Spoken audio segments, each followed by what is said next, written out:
Welcome to Randy's Old Time Radio Shows.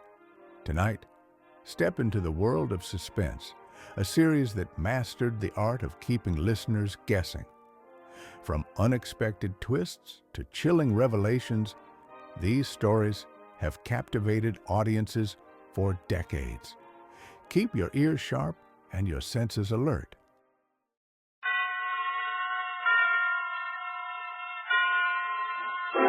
Suspense.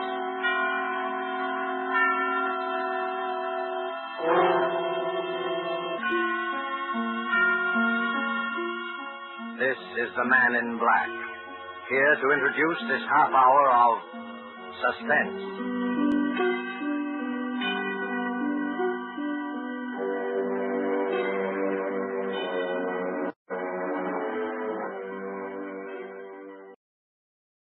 Now, a tale well calculated to keep you in suspense.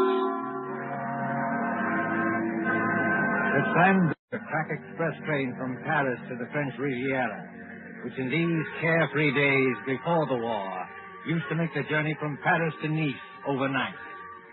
At the Gare du Sud, on this particular mild springy day, the train with its glistening wagon-lits or sleeping cars waits in a station filled with smoke and the iron coughing of engines. You can hear the excited crowd and the slamming of compartment doors. You can see the guard standing by with his watch in hand, with his horn ready to blow as a signal. En voiture, messieurs les voyageurs! En voiture! Better get in, Emily. The train's just about ready to start. Commotion there. At the last moment, just before the signal, a girl in a light summer dress, carrying a small suitcase, hurries along the platform towards car number 10. The girl is blonde and evidently English, and as she hurries towards the guard... En voiture! Dépêchez-vous, mademoiselle. Hurry up, please. Yes, of course. Is this carriage number 10? Oui, mademoiselle, numéro 10. Hurry up, please. Thank you. I'll get in. And that's no...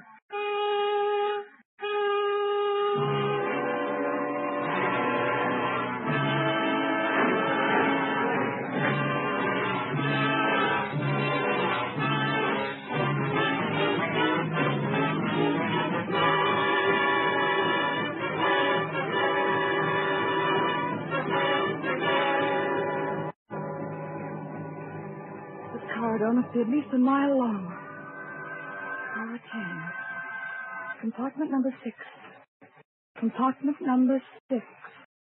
Compartment... here it is. Yes, come in. Mr. Stevens, Oh, I beg your pardon. That's quite all right. Won't you come in? I thought this was Mr. Stevens' compartment. It is his compartment. I'm sharing it with him. He is on the train, isn't he? Oh, yes. He's going to look for some luggage that failed to turn up. In the meantime, won't you come in and sit down? Thank you. As an old friend of Toby Stevens, why do you smile? Nothing. It's just odd to hear a dignified man like Mr. Stevens called Toby. That's all. Well, it suits him.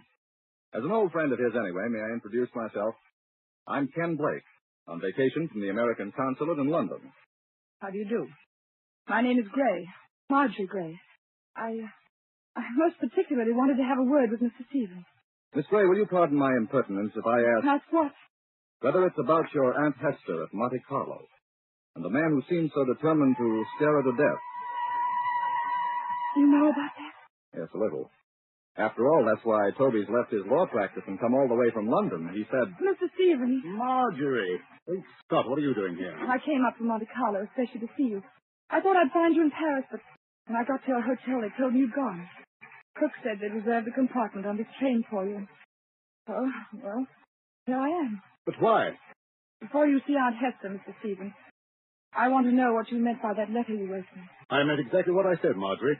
I'm going to expose this faker, George Revel. Excuse me, if you two want to talk, I'll just clear out of here. No, Ken, stay where you are. Really, Mr. Stevens? You've made an impression on her, Ken. When the girl suddenly becomes thoroughly British after spending half her life on the Riviera, well, you made an impression. Don't look like that, Toby. She won't get annoyed with you for saying it. She'll just get annoyed with me. Just Ken Blake. We've met, thanks. I asked him to come along with me, and for a very good reason. Indeed? Ken was for years at the American consulate in Paris. He knows all the heads of the Sûreté Générale at the Scotland Yard of France. And in particular, he knows the great detective Flamond, who's the chef de sûreté. I thought Ken might be very useful when we nab Ravel. But I tell you, Ravel is dangerous. Dangerous, my eye. Something's going to happen. I know something dreadful's going to happen. Now, let's face the situation, Marjorie. Your Aunt Hester is middle-aged, wealthy, and... Oh, if only Uncle Paul hadn't died. He was the decentest person I ever knew. But he did die, my dear. And Hester can't be consoled. She can't eat, she can't sleep, she can't think of anything except getting in touch with his spirit. Along comes this faker Ravel who gives seances. I wonder if he is a faker. You're not falling for the money rot, surely? Really, Mr. Blake? If I'd asked for your advice in this matter... I beg your pardon, Miss Gray. When we get to Nice, I'll take the first train back to Paris. No, wait, please. I didn't mean to be rude. It's nice of you to help us, but it's the whole atmosphere of Monte Carlo. That's quite all right, my dear. We understand, of course. There's Aunt Hester in that villa over the Mediterranean. There's Ravel, all thin and quiet and swarthy, with those somber-looking eyes of his. He seems to dominate, just as Mr. Stevens used to. Dominate her, my dear? That's rather a strong word for an easy-going old buffer like me. The things Ravel does at those seances are terrifying. I don't know whether he's an impostor or not, but I'm sure nobody else can do what he does. Now there, Marjorie, is where you're wrong. I can. You can? Yes. I promise to duplicate in front of your aunt every single trick Ravel ever performed. Oh, but that's impossible. Is it? Wait and see. I'll put it up to Mr. Blake. It isn't merely that Ravel is tied up, tied hand and foot in a chair, while these horrible things are going on. I know there are people who can get out of ropes and back into them again. But Ravel lets you take one precaution that shows there can't be any trickery. Oh? And what is that precaution? Just before the lights go out, he takes a piece of white paper. Well? He puts one under each foot. You take a pencil and draw an outline of the shoe on the paper. If he moves the millionth fraction of an inch, it would show in the outline later. It never does. Well, look here, Toby, that's a bad one. How does it strike you as being so funny? Because I can do it, too. Just give me a moment of darkness, that's all. You mean he gets out of his shoes or something like that? No, he could hardly get out of his shoes and back into them without disturbing the outline. Then he doesn't leave his chair after all. On the contrary, he can be all over the room. Well, how in Satan's name does he do it? My dear fellow, there's nothing simple.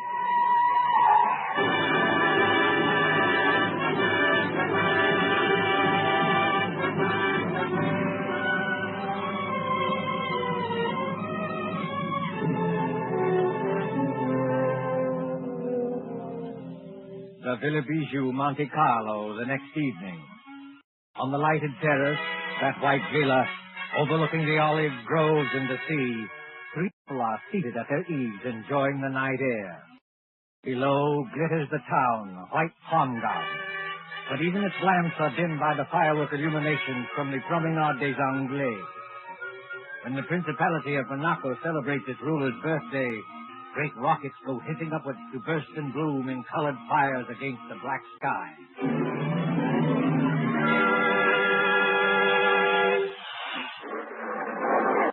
I don't like those fireworks. The noise upsets me. I wish they'd stop. Never mind the fireworks, Hester. You've heard my proposition. Give me an answer. Oh, what's more? You spill broth on your jacket at dinner. You're the clumsiest eater I ever saw. Here. Let me take a handkerchief to it. Please, Aunt Hester, won't you answer Mr. Stevens? Why don't you two let me alone? Both of you. We're only trying to help you. Don't you believe that? Oh, yes, I believe it. But I'm happy. I talked with my husband twice last week. Now, look here, Hester. This has got to stop. Why? Ravel's a fraud, and I can prove it. If Monsieur Ravel is a fraud, what is he gain by this? Has he asked for money? I don't know, has he? No. Not a penny. You haven't changed your will by any chance.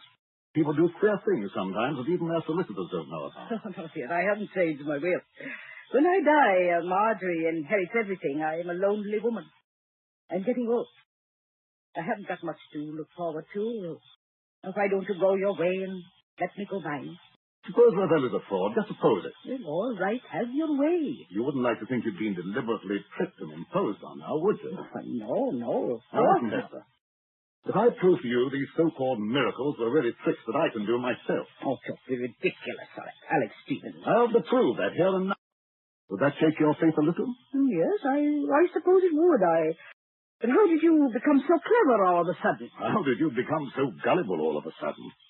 You used to scoff at this sort of thing. We used to be gay and lively and go to the casino. Well, that was before Paul died. You're shivering, Marjorie. You still feel cold or wrapped? I'm not cold. It's only... Only what? Got a kind of presentiment that there's some vessel hanging over us. I can't tell what direction it's taking or who's in danger. But I'm sure it's going to burst. Just as sure as I... Right. George, look at that rocket. Yes. And gold stars. And a deathly white blaze like the life we're living. You can see every leaf in the garden. Every blade of grass. And we can also see, look there, Rebel and Ken Blake coming up the path. This Ken Blake, Mr. Stevens. Are you sure he's quite honest? My dear Marjorie, Ken's all right. I've known him for years. I thought he came here to help expose Ravel. But he and Ravel are as thick as thieves. What sort of game is going on here? Game, mademoiselle? You spoke of a game? Yes, Monsieur Ravel, I did. So did I, friend Ravel. Are you ready for my demonstration tonight? Demonstration? In the seance room upstairs. You claim you can bring back the dead. Pardon me, monsieur, I claim nothing. When I'm in trance, I cannot tell what happens. But I can. I'm going to make ghosts walk by perfectly natural means. You know, Monsieur Stevens, I don't understand your logic. Logic? Yes, you wish to, how do you put it? Expose me? But how will you expose me by these childish tricks? If I show you a counterfeit 10-pound note, does that prove there's no Bank of England? I'm not going to argue subtleties with you. You can always beat me there. I'm a plain, ordinary man with a little common sense to back me up. No, come on, my friend. Not an ordinary man, surely. Just exactly what are you hinting at? Yes, I'd like to know that, too. Oh, Madame Hester, believe me, I didn't mean to upset you. I wouldn't upset you for anything. No, I'll bet you wouldn't. Oh, I kiss your hand, Madame. I'm all apologies. Well, let this gentleman do what he likes. But I warn him. It is dangerous. Dangerous? How is it dangerous? That's the first time you've spoken, Mr. Blake. Why have you been so quiet? Please, Marjorie, please now. Be a good girl and stop interrupting. I'm sorry, Aunt Hester. But he's been muttering to himself and moving from one foot to the other and looking guilty. Confound it, I'm not looking guilty. Aren't you? No, it's a hot night. I don't like this business at all. Why will a seance be dangerous? Why? Because we shall be tampering with evil forces. Evil forces, my foot. Oh, you doubt it? Yes. This brave Monsieur Stevens is challenging the unseen world. He's mocking at forces he does not understand. Believe me, monsieur, they are not mocked without danger. I'll risk that, thanks. While up in the seance room, with a door bolted on the inside, we shall be at their mercy. The evil forces, the elementals, will wax and grow strong. They can take us in their grip, as I take this walking stick and... We've got strong hands, Monsieur Ravel. The hands of evil spirits are stronger, much stronger. I'm afraid. I wonder if we ought to do this. I've been wondering the same thing. Your aunt say? Oh, I don't know what to say. I'm so confused. And I want to break down and cry. But I suppose we better do it, or Alex Stevens will never let me hear the end of it. For the last time, monsieur, will you be warned of danger? No. Very well. Oh, Madame Hester. Yes, Monsieur Ravel. Do you believe that I'm an impostor? No, dear, of course not. But in your heart, you're not yet convinced. Well, I don't know. I'm not such a fool as some people seem to think. But if something did happen, something to show there are living forces beyond this world, it would convince you utterly? Oh, yes. Yes, I suppose it would. Then, shall we allow Monsieur Stevens to go on with his demonstration? I have a feeling we shouldn't do this. Oh, I'm afraid.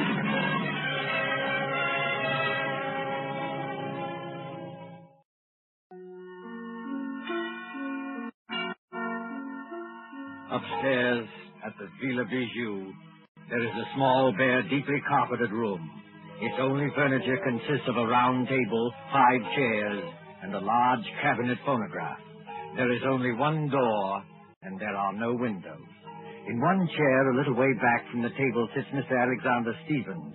He is tied hand and foot, the outline of his shoes drawn with pencil on pieces of paper, so that he cannot move. Now then, friend Raphael. Have you quite finished tying me up? Yes, and I bet you won't get out of these knots, sir. Well, we'll see about that. Are the rest of you ready? Yes, that's all right. Oh, dear, I wish I'd put some smelling salts in my handbag. Well, what do you want us to do now? We'll have conditions exactly as they are for Mr. Ravel. I'll sit in this chair back from the table. You four sit round the table, clasping hands to form a circle. All right, let's get on with it. Ken, will you start the gramophone? I believe it's customary, Ravel, to have hymns played at the beginning of the seance to establish the proper frame of mind. Yes, monsieur, that's true. You fool. Say? Oh, nothing, monsieur. Please continue. Start the gramophone, Ken. When you've done that, turn out the lights from that switch by the door. Then join the circle. Clasp each other's hands tightly and don't let go unless... Unless what? Well, unless something gets me. Be careful, monsieur. Go on, please. Start the gramophone. All right, here goes.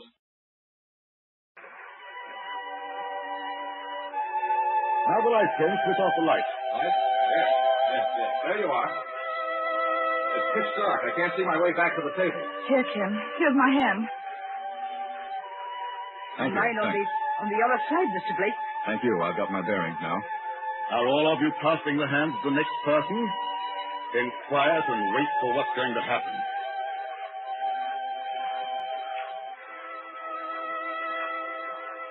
Ken, look.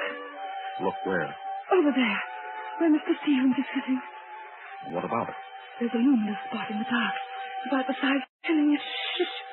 Quiet, please.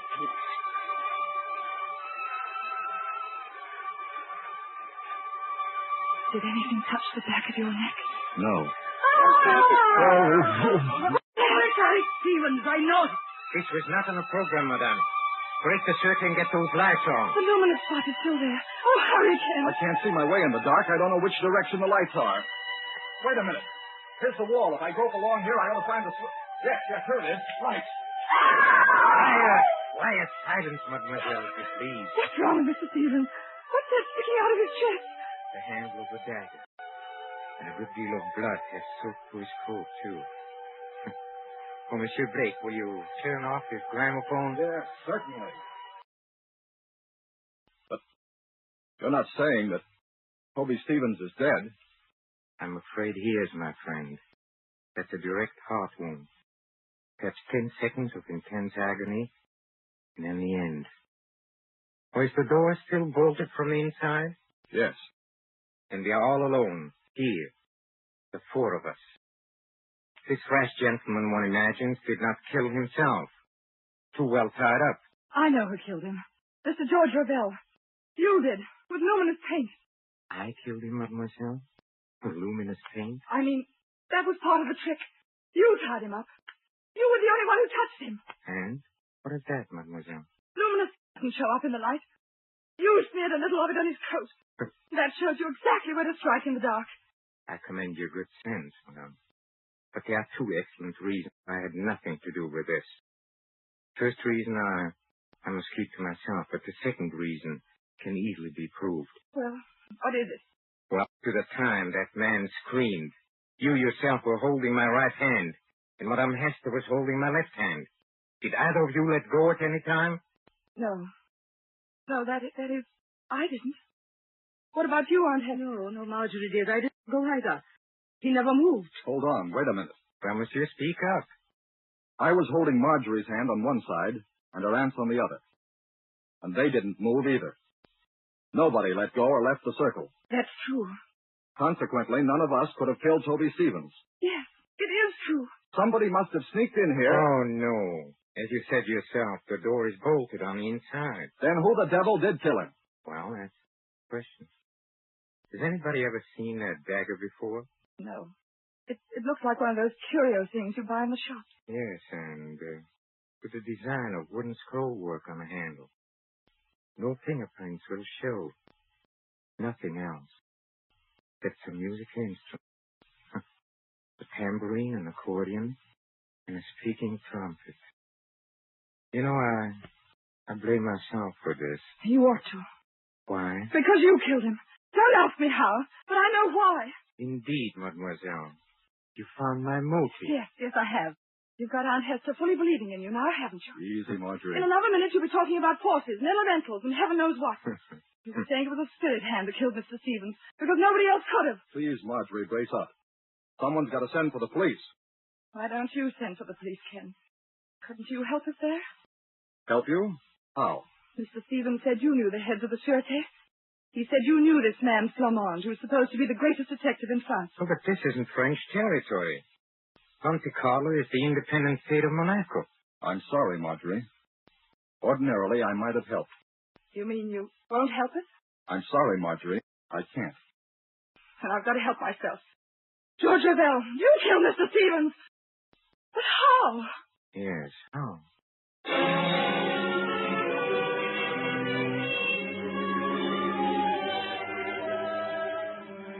24 hours later, 24 hours of blind puzzling.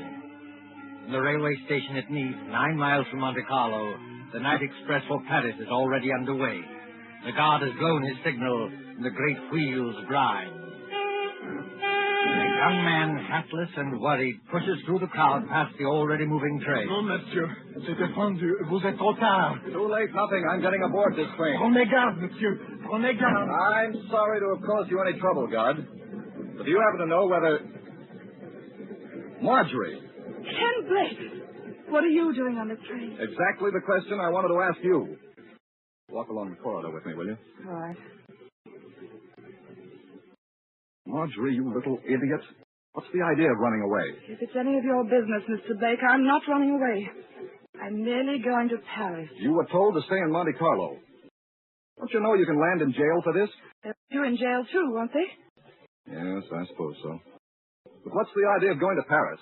First of all, I had to get Aunt Hester away from that man, Ravel. She really thinks he can call up ghosts now. Is your aunt on this train? Yes, in that compartment there. Second, I'm going to Paris for some real help. I'm going to the Sûreté. I'm going to see this man, Flamand. You won't find Flamand in Paris, Marjorie. And you'll certainly never get him to arrest Georges Ravel. Oh? And why not? Because, my dear idiot, Georges Ravel is Flamand. What are you saying? A man who calls himself Ravel is really Flamand, the head of the whole French Detective Bureau. He made me promise not to tell anybody. Oh, and that's why you've been looking so guilty for 2 days. Yes, I tried to tip you off today, but the police were with us all the time. So he is a fake spiritual medium. Mr. Stevens was right about that. And I still say I'm right about the other thing. Whoever he is, Ravel killed Mr. Stevens. But how and why? Oh, I don't know. This alleged detective. Did he tell you why he was masquerading as a medium in Monte Carlo? No. All I know is that we're in one sweet mess. We've left town without permission. They'll probably stop the train and send us back in a patrol wagon. Oh, no, my friend. That won't be at all necessary. Ravel! Yes, mademoiselle. Ravel or Flamand. Well, since you know me as Ravel, call me that. You knew that I was on this train? Oh, naturally. Look here, old man. I kept quiet about you because you swore it was a matter of life and death. But will you answer a couple of questions now? Oh, with pleasure. Why did you pose as a medium? Because the Monacan government employed me to trap a murderer. So I had to work hard, you say, undercover. All right. Why was Toby Stevens killed? Stevens was killed because he was a blackmailer. A blackmailer? Yes, mademoiselle. Does that surprise you? Yes. Oh, yes, of course. Very much. I tried to warn Stevens, but the fool wouldn't listen. And then, well, I wasn't quick enough. Stevens was murdered, of course, by one of us four in the sports room. Oh, that's impossible. Impossible? Oh, no. Rick was baffling because of its simplicity. I'm sure you killed him. One moment, mademoiselle. Let me show you what I mean by trick baffling because it is so simple. Take, for example, the pencil outline drawn on a paper around the medium's shoes. Did Stevens tell you how I did that? No. On this train 2 nights ago, he started to tell us that... Then he just stopped in the middle of it and laughed. You see, the medium leaves his chair. Well, he makes tambourines rattle and ghost forms appear. Yet the pencil outline is not disturbed. How does he manage it? Well, how does he manage it? Well, quite easily. He returns to his chair. He turns over the two pieces of paper. He takes another pencil and draws an outline of his shoes on the reverse side of the paper. You take it. And imagine it's the same outline we drew. Precisely. So easily are people misled. And it was the same way with a murder. But there couldn't have been any trick about the murder. None of us left the circle. We were all clasping hands when we heard that scream. Don't you agree? Huh? Oh, yes, I agree. I can't stand this any longer. Well, we heard Mr. Stevens utter that horrible scream. What makes you think it was Stevens who uttered that scream? I beg your pardon. What makes you think it was Stevens who screamed? Well, wasn't it? Oh, you assumed it, yes. Well, we all assumed it. But up to that time, Stevens wasn't even hurt. Wasn't hurt? You see, the source of sound cannot be located in the dark. It was the murderer who uttered that appalling cry. In a few seconds of darkness, before the lights went on, the killer simply leaned across and drove that dagger into Stevens' chest. And you proved that? Yes. If Stevens had been hit at the time of the scream, blood would have blotted out the spot of luminous paint. Yet, Marjorie Gray saw the paint shining after the scream. That's true, Marjorie. I heard you say so. You put the luminous paint there, Ravel. You were the only person who touched him. Oh, no. There was one other person who touched him. Who was it? Another person, in full sight of you, said Stevens had spilled broth on his coat and swabbed at his chest with a handkerchief. You mean? I mean, of course, the real murderer. Your Aunt Hester. Yes, Marjorie. Your Aunt Hester. Aunt Hester! Keep back, all of you. Oh, so you managed to find a revolver. Marjorie, I poisoned your Uncle Paul. I poisoned my husband. And Alex Stevens knew it. You can't get away, madame. Keep away from the door. I never believed in spiritualism. I let myself be influenced by a medium because Alex Stevens would try to stop it. He was getting money out of me. He wanted no other influence. Don't open that door, madame. But I am opening. Oh, Aunt Hester, don't! I told you I wasn't as fool as I looked. I had the knife in my hand. Stop it, kid! Stop it! Well, mademoiselle, she has committed many crimes, but now she has paid for them all.